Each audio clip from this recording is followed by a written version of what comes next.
विश्व संवाद केंद्र मालवा ऐसी कई जो ऐसी पिक्चरें हैं उसकी स्क्रीनिंग करती है ताकि ऐसे विषय समाज में जाए, लोगों तक जाए, इन विषयों पर लोग चर्चा करें और कभी समाज में ऐसी स्थिति ना बने उसके लिए सभी लोग प्रयासरत रहें। ये मूवी जो है बहुत ही बेहतरीन मूवी बनी है, नॉलेजेबल है। हम यहाँ रहते हैं, हमें क्या मालूम बस्तर में क्या हो रहा है, लेकिन इस मूवी में जो वास्तविकता दिखाई गई है वो बिल्कुल जानलेवा है, दिल को छू लेने वाली है। अराउंड 6 लोग हैं IIT इंदौर से आए हैं इस मूवी को देखने के लिए, और अगर ये रियल स्टोरी बेस्ड मूवी है तो काफ़ी फैंटास्टिक चीज़ें दिखाई है इसमें। कुछ चीज़ें और मैं बताना चाह रहा हूँ, जैसे हम we are the PhD student, हम तो इतने पढ़े लिखे हुए हैं, स्टिल अभी till now we don't know कि जो माओइस्ट की वजह से जो इसमें मूवी में दिखाया गया कि अराउंड 15,000 सोल्जर मारे गए। इवन पाकिस्तान के साथ हमारी जो 3 लड़ाइयाँ हुई उसमें 8,000 मारे गए। तो काफ़ी सारे डेटा इसमें जो दिखाए गए वो काफ़ी अच्छे थे और बहुत अच्छी मूवी लगी मुझे। बहुत ही इम्पोर्टेंट मूवी है और मुझे लगता है कि देश के बाहर जो थ्रेट्स हैं, परसीव्ड थ्रेट्स हैं,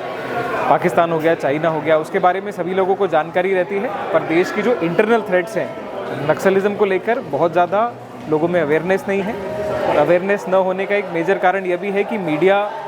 के बहुत ज़्यादा जो अच्छे इन्फ्लुएंसर्स होते हैं, तो जिन्हें लेफ़्ट लिबरल हम कहते हैं,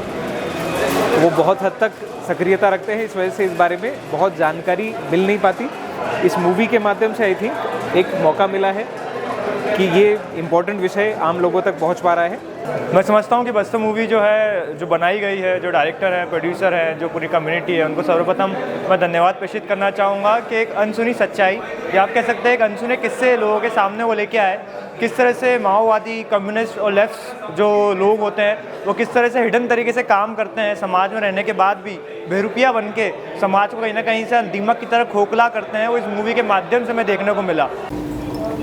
स्वाभाविक है, जो वास्तविकता इस फिल्म में दिखाई गई है वह रोंगटे खड़े करने वाली है,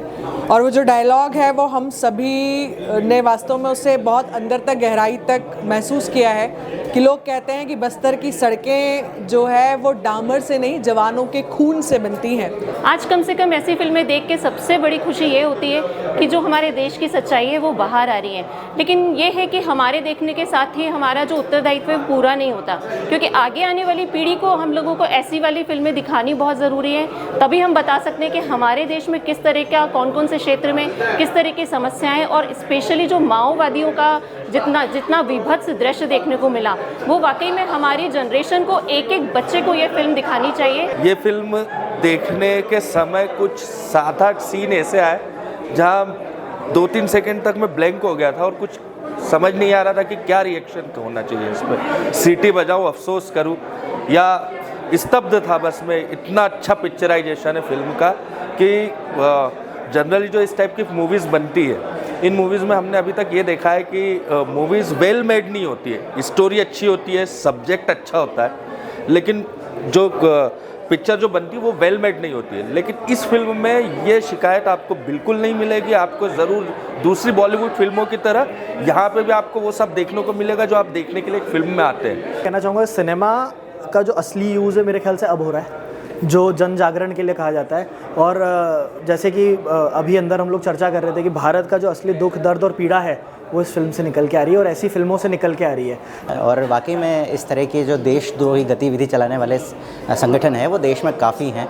हमारे कवि कुल के बड़े हरिओम पंवार जी कहीं लिखते हैं कि किसका खून नहीं खोलेगा, पढ़ सुनकर अखबारों में, शेरों की गर्दन कटवा दी कुत्तों के दरबारों में। तो ये स्थिति हमने इस मूवी में भी देखी कि किस तरह से जो देश विरोधी गतिविधि चलाने वाले जो संगठन हैं वो हमारे भोले भाले नागरिकों को उकसा कर हमारे ही देश के सैनिकों को इस तरह से, इतनी बुरी तरह से, बर्बरता के साथ उनकी हत्या करवाते हैं और हमारे देश के लोगों का नुकसान करते हैं। तो अभी भी ऐसे संगठन हैं इस देश में जिनका विरोध होना चाहिए, जिनका पुरजोरी के साथ विरोध होना चाहिए, लेकिन जहाँ दुष्ट हैं वहाँ देव भी हैं,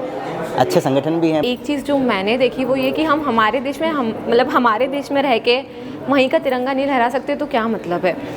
मैं सब जेंसीज को तो यही बोलूँगी कि आप लोगों को ये मूवी देखने आना चाहिए। जैसे आप वेब सीरीज़ की अवेयरनेस फैलाते हैं स्टोरीज़ और व्हाट्सएप स्टेटस पे कि यार ये सीरीज़ देख, वैसे ही आई विश कि आप लोग ये मूवी भी देखने आए। आज हम सभी बात करते हैं बस्तर शहर की, बस्तर में जाने की बात करते हैं। एक देयर वाज अ टाइम जब हम बस्तर जाना नहीं चाहते थे, वहाँ इतनी सारी चीज़ें, इतनी स्टोरीज़ हमने सुनी हैं, और आज जब हम देखते हैं 2011 से 24 में इतना परिवर्तन, तो उसके लिए कहीं ना कहीं रिस्पॉन्सिबल इन सब चीज़ों के लिए, इस एक पॉजिटिव इम्पैक्ट के लिए हम हैं। तो हमें लगता है हमें इस तरह की मूवीज़ को और ज़्यादा सपोर्ट करना चाहिए, प्रमोट करना चाहिए, और जितना ज़्यादा ऑडियंस इस मूवी को देख सकती है, इससे प्रेरित हो सकती है, और जितना ज़्यादा हम इस तरह के और भी हमारे इंडिया के सारी सिटीज़ के लिए काम कर सकते हैं तो ये बहुत अच्छा होगा। और ये मूवी मुझे पर्सनली बहुत अच्छी लगी क्योंकि मैं खुद एक मदर्स की संस्था चलाती हूँ, और आज आप देख सकते हैं एक मदर कितनी बड़ी फाइटर हो सकती है, और हमारे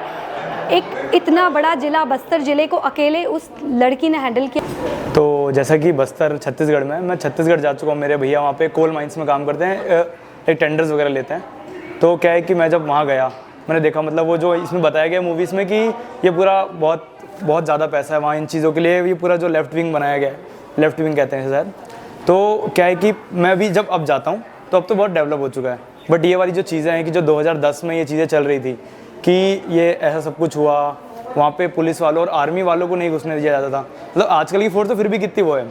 तो अपने देश में थोड़ा देखा जाए तो पॉलिटिशियंस का भी है कि जो ऊपर लोग बैठे हैं वही लोग सपोर्ट करते हैं, तभी ये चीज़ें हो पाती हैं। क्योंकि अगर देखिए ना, अगर आर्मी से बढ़ के कोई है तो पॉलिटिशियंस है, और पॉलिटिशियंस इस चीज़ को सपोर्ट करें तभी ये चीज़ें हो पाती थी। बट अभी इस टाइम पे जो अपना चल रहा है जनरेशन, उस हिसाब से बढ़िया चल रहा है 2024, और आगे भी अच्छा चलता रहेगा। आज नक्सल द बस्तर स्टोरी, इस तरीके के मूवी, इस तरीके के कंटेंट आज हमारे देश में आने लगे हैं, जो ये दर्शाते हैं कि किसी विशेष समय पे कुछ विशेष सरकारों के द्वारा देश के किसी हिस्से में लोकतंत्र को ख़त्म करने के लिए किस तरीके के प्रयास किए गए, जो देश के लिए काफ़ी घातक थे। आज वास्तविकता में देखें तो बोलने की आज़ादी, जो स्वतंत्रता है हमारे देश में, उसके तहत जो इस तरीके का कंटेंट हमारा है, इसको सभी को देखना चाहिए और समझना चाहिए कि हमारे देश के विकास के लिए, राष्ट्र प्रथम के भाव के लिए कैसा कंटेंट आवश्यक है और किस तरीके के कंटेंट को हमें देखना चाहिए। मेरा सभी से आग्रह है कि इस मूवी को ज़रूर देखें और इसको लोगों तक पहुंचाएं, और इस भाव के साथ पहुंचाएं कि सभी लोग इस चीज़ को समझें और ये जानें कि देश में किस तरीके की ताकतें लोकतंत्र को ख़त्म करने के लिए काम करती हैं, और किसी विशेष उद्देश्य को लेकर हमारे देश में एक मुहिम चलाई जाती है। बहुत बहुत धन्यवाद।